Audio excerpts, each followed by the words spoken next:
and they fly around, that pollen falls right on off of them onto our formations. After hundreds of thousands of years, you get that protective buildup all over the place. We're very grateful for it. We do have cool formations in here, right? So if you look up, those are called stalactites because they hang tight to our ceiling. And when water drips down off of them, hits the ground, you get stalagmites. And since they're on the ground, if you're not paying attention, you might trip over them. So when a stalactite and a stalagmite, stalagmite, you get a column. And what's really cool about a column is you can see where the two formations actually kind of met together, stalagmite if you will. There's the junction point right there, that weird line. Oh, that's cool. And it's cool because when I point it out, then you see it on everything.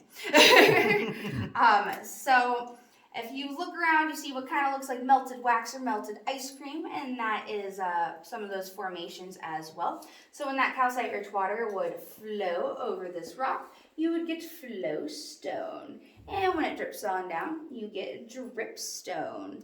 And they saved me a couple puns, or saved me a couple brain cells trying to come up with puns on that one. Pretty straight to the point. So if we're talking about points, you notice how some of these have flat ends.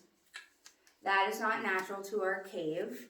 A stalactite will always come to a point naturally. That is unfortunately called cave vandalism. Ooh. And so it brings me to the next guy who found this cave about 400 years after the Hohokam.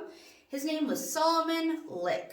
What a name. He owned a hotel and ranch about 2 miles away from here. One day his cattle broke loose in 1879. He went to go find them, and he stumbled upon a weird 30-inch smelly mystery hole in the ground. And as you do, he decided to hop right on in. I am terrified of mountain lions being in like every crevice out here. Okay. He didn't find a mountain lion. He found a cave. And with it, he found a good gimmick and promotion for his hotel.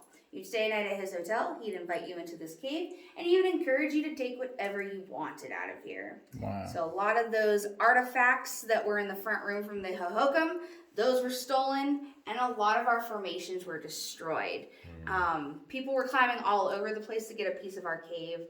They would lasso some of these off, saw them off, and there are reports of people bringing guns in here and shooting our formations apart. Jeez. Not a smart idea in a cave. No. So people were using them as souvenirs, displays, doorstops, chalk, and we do think some people were stealing some of these rocks so they could squish them up later and eat them.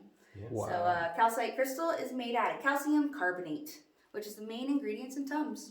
Oh. Squish up some bat-flavored rock for your heartburn. Okay. Gross. So if we're talking about cave vandalism, we have to talk about this guy right here. Say, hi, old Baldy. Hi, old Baldy. So he is a good example of what calcite crystal looks like under all of this dust, a nice pale yellow.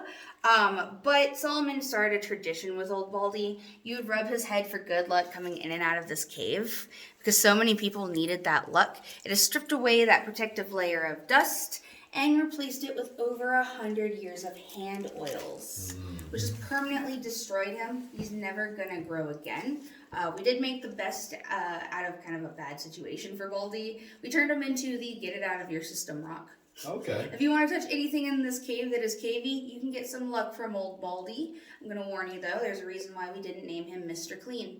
It's because he's gross. He's got bat dust, hand oils, and for some weird reason, someone entirely put him in their mouth last year. Wow. Sure. So please don't lick him. Yeah, no. What a weird thing I have to say to people. Please don't lick the rocks.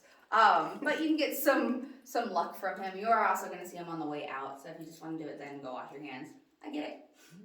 We're going to go meet Fang next. Come on down. Let's see old Baldy. There's a Don't touch it. couple of them. They said you can touch this. Try and refrain from touching the other ones. Yeah. This tour has been going the same route since the 30s. So, yeah, unfortunately, people do touch things. Yeah. You're going to see like perfectly formed circles. They actually use those for candles in original tours without lights. Okay. So you can see your way through. Cool. So right here's a pretty cool scene. It's pretty much what you just saw, but from a different angle.